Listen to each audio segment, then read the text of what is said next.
Hey everyone, Cleo here, and this is attempt 2 at filming my January wrap-up. And why I had to go for an attempt 2 is easy. My attempt 1 was way too long, so I'm trying to cut down the time on my videos a bit. But I tend to ramble a lot when I have to discuss books, so I'm gonna try and make it faster. So in January, my goal was to kind of get to, like, I had a fixed list of 3 books that I wanted to get to, and then I had a book that I could like start.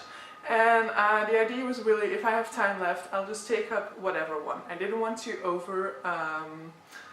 overstock my January TBR and then be like, oh, I didn't get to this or that. I really hoped to just get to these 3 books, and then if I had time for another one, go for it. And in that sense, this was a successful month because I did get to those 3 books. However, I did not get to a 4th, sadly, and this is in part because January didn't treat me too well at all times. So I lost the week because I had the flu, and during that week I didn't even have the energy to watch a movie, you know, I couldn't even focus on the movie, so I just had like YouTube on in the background. I didn't even pay attention to any of the YouTube videos I was watching probably, so I was just too sick for that. I was feeling horrible, and I'm like, oh no, getting up to like cut myself some fruit was already too much energy wasted. So yeah, I lost an entire week, and that kind of set my schedule back. And then I also rediscovered The Sims at some point, so yeah, that's never productive. So that kind of set my reading goal back a bit, but I'm still super happy with this month because apart from having a book goal, I also have a page goal for the year of 2019, and my page goal is 15,000 books, and that means that each month I have to read 1,250 books, pages, and I did so this month. I did 1,800 pages, so that's really on track. And 3 books a month is actually the average that I need to have. I need to have a couple of months with 4 books in them, but 3 books is fine. So the books that I read this month, the first one is actually a carryover from 2018, and it's also my 2018 TBR. I finished it in 2019, but I'm still going to count it as a win for my 2018 TBR. And this is A Tale of Two Cities by Charles Dickens. Now, I've had mixed experiences with Charles Dickens. The first book by Charles Dickens that I had to read was Hard Times. I had to read it for university, and I don't remember much about this. But I remember not really liking it. Didn't despise it or anything like that, but I also didn't like it.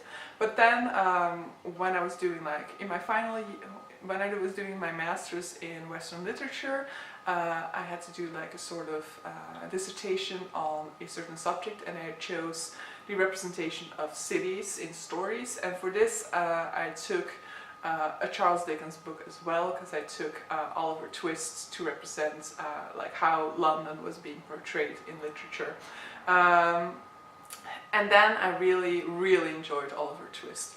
I read Great Expectations. Great Expectations was like this for me. I read David Copperfield, which was also a bit like this, but I still enjoyed these books. So one of my goals became to read all of Charles Dickens's books. I loved his Christmas books, by the way, I forgot those. But so A Tale of Two Cities was high on my list because I feel it's one of his more prominent works. But I must say that this fell more on the disappointment side of the scale for me. So the book is divided into 3 parts, and the 3 parts represent also the movement between cities. So we start off in Paris, where we are introduced to sort of like the main, like the person who sets the story in motion, and that is an ex-prisoner who was imprisoned at the Bastille. He was released, and he's reunited with his daughter and returned to his native land, so to the UK and to his city of London. In the first part, we're introduced to the major players in the story, but this part is like, it's semi-interesting because yeah, you're introduced to all of these characters, but it's also still very slow. But for the first part, this is still fine. You know, you need to set up your characters and give people the time to get to know the players in the story. So this was fine. The second part takes place in London, though we also get some of the characters stay in Paris, and we are also shown some of their interactions. And this part is the part that really bothered me. It's the part that really lags. Nothing seems to be happening. You know, okay, there are some developments, as in people falling in love, deciding to get married or things like that. But apart from that, I really felt like nothing was happening in that part, that it dragged on way longer than it needs to be, which is a criticism that I hear a lot from people who don't like Charles Dickens' writing. And so I really was able to recognize this in this story. Maybe I was just not feeling it at the moment, that's also a possibility. Maybe I just wasn't focused enough on it, but in any case, my focus was very much having difficulties with this second part. However, the third part made up for a whole lot. I mean, if the third part wasn't there, I think this would have been like a 2-star rating, but I ended up giving it a 3-star rating, which could possibly be like a 3.5 rating or something in reality. The third part is really where the story finally sets in motion. Until the third part, I really felt like I didn't know what was the story about. There was no conflict yet, and then in the third part we get this conflict, and the third part was really good. The third part really got me riveted, and that was everything I like about Charles Dickens' writing. And so I still feel like I'm not sad about it. I'm not angry at having read it. I'm not sad about having read it. I'm happy that I read it in the end, but it just wasn't one of the books that I'll be ranking high in my analysis of like the best Charles Dickens' books. But so yeah. Make up your own mind about this. So it's really slow at the beginning. I like the ending, but so if you're already a Charles Dickens skeptic, I would say skip this one. If you're very much a lover of Charles Dickens, feel free to go into it yourself and see what you feel about it. I definitely know a lot of people who love A Tale of Two Cities, so my opinion is definitely just my opinion. Second book that I read in the year is my first 5-star read for the year, and this is a Brandon Sanderson, and that's Edgedancer, a Stormlight novella. Now, I absolutely love Brandon Sanderson. Overall, fantasy is my favorite genre. I've been kind of steering away from fantasy over the past few years, I feel at least, because I sometimes feel like I spend too much of my time reading fantasy when I was younger, and that I like wanted to balance the scales. But now I want to go back to fantasy a bit more, because I really enjoyed fantasy, and it really got me, it made sure that I got like a lot of books read, and so I want to like go back to the joy that I had when I was mostly reading fantasy, and so I wanted to put more fantasy on my TBRs. And so Brandon Sanderson, I absolutely love his writing, and I'm really looking forward to delve into his sci-fi as well. But Edgedancer is a novella in the Stormlight Archive universe. I won't go into the synopsis of Stormlight Archive because that's just too big.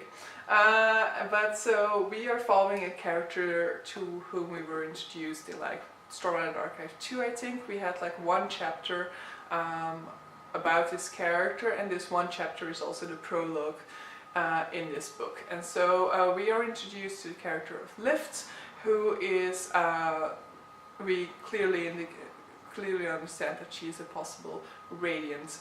She has like the power to be awesome, as she calls it herself, but she's not really using it for like good goals or anything like that. She's very much also like an immature character, more of a humorous character, versus all of the Radiants in the Stormlight Archive series, who are more like on the focused, serious side of things. She's very much laid back, or at least that's how she wants to appear. There are very many hints that she's actually taking things more seriously than she lets on. But so she actually draws her powers not from Stormlight, but from food. And so we are introduced to this character in this book, or in the Stormlight Archive 2 actually, as she wants to break into a big meeting between like the highest officials in a certain society in this world, to steal their food, because rich people have the best food. And she like kind of teams up with a band of thieves because they want to get into the palace, and they know that she's very good at that. And so, but she leaves the thieves to do their thieving while she is going out to try and steal the food of these people.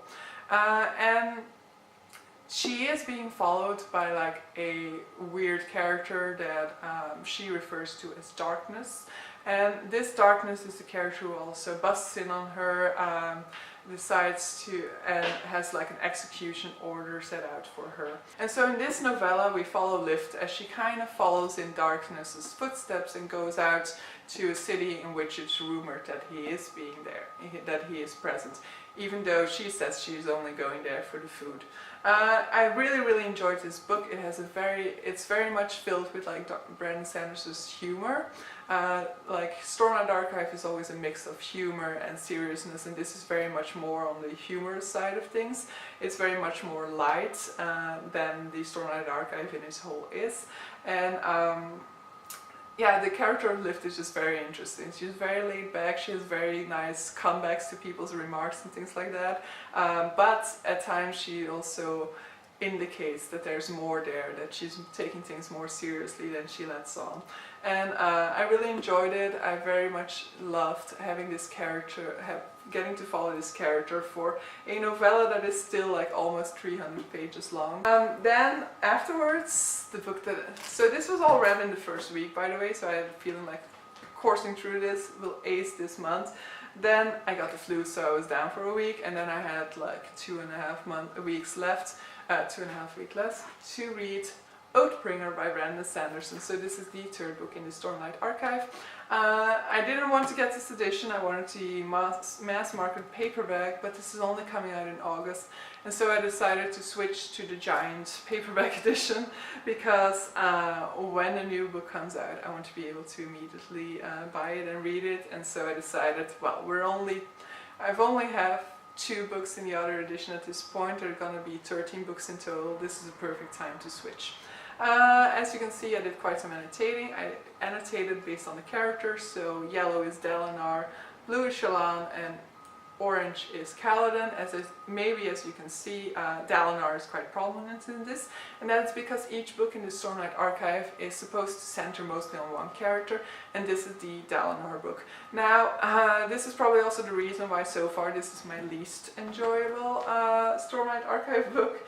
I really enjoyed book 2. Book 2 I gave a 5-star rating. Book 1 I didn't give a 5-star rating, even though it's centered on my favorite character, and that's mostly because of the time it takes you to get into the story.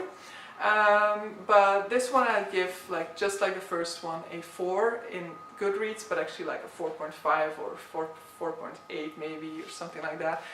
It's a super good book still, but Dalinar is just my least favorite Radiant, and there's just so many chapters in his perspective, and probably part of the problem is also there's so little chapters in Kaladin's perspective. But so I would say don't let this deter you. I absolutely still loved it. I think Dalinar's storyline in this book is also super interesting. It's just that I don't have much of an emotional connection with Dalinar, which means that I enjoyed it less than the other books. But so in book 1 you're introduced to Dalinar, and you find out that Dalinar has some gaps in his memories, that he's not remembering a whole lot of his history, and in this book he starts remembering, and so you're introduced to, you're given both his current timeline as flashbacks into his past, which results in a lot of Dalinar chapters. And I didn't necessarily hate these chapters or anything like that, it's just that overall I didn't feel as invested in this book as I felt in others, but it definitely is still the same Stormlight Archive world, it's still the same humor, the same character interactions that are perfectly done. It has some interesting character developments for Shallan as well. I think for Kaladin there's a bit less in this book. It's really not that centered around Kaladin at all. And there's some huge battles at the end, but also somewhere in the middle there are some battles. But like the battle at the end is like really elaborate and really well executed, and really like he describes it so minutely that you can almost see it unfurl in front of your eyes. It's almost as if you're watching a movie or something like that. So it's really majestically done, the end of this. And I cannot wait for the 4th one, but sadly I know that he is currently outlining book 4 and 5, and that afterwards he will start writing book 4. So there's still some time left. Luckily Brandon Sanderson is a fast writer, so there's maybe even some hope still for 2020, but I mean, let's shoot for 2021. But in any case, Brandon Sanderson brings out a lot of books, and I still have a lot of his books to read, so no worries there. But so yeah, I'm looking forward to Stormlight Archive 4. I say if you haven't read Stormlight Archive series,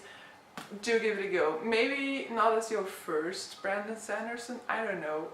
I feel like it's a bit of a chunky fantasy and it's quite daunting, but most of Brandon Sanderson's books are quite daunting. So I don't know, a lot of people say, like a lot of people suggest that you go into Mistborn first, which is also what I did, so I can of course totally tell you do that. Mistborn trilogy is super good, so that's definitely a good way to go, but I'm not necessarily sure whether this is also not a valid way to go. So that's it for my January reading. I ended up getting to about 1,800 pages, which is way above the mark of 1,250 a month, so I'm quite happy with this. I'm hoping February will get me to more like book counts, because I also still want to get to my 40 books in a month, but I'm still quite happy with where I got in January, and this is a major part also of my 2019 TBR. So these were 2 of my 2019 TBR, so 2 out of the 19 books down for this month. In February I will be focusing mostly on new releases, because I have 4 books that I pre-ordered coming in. But so I'll be shooting that video quite soon, so it should be coming your way as well. My apologies as well for my absence in the month of January, but yeah, I was sick in the second week, and then I kind of got derailed with focusing so much of my time on finishing Oathbringer, and in all honesty I just didn't really feel like shooting any videos. I just couldn't bring myself to do it in the month of January apparently. So fresh start in the month of February, and I will be doing 3 videos today, so that's a good way I hope. So I'll be filming my February TBR next, and I'm also filming a reading vlog for this weekend, so lots of videos coming your way. But okay, hope you have a nice day. Bye!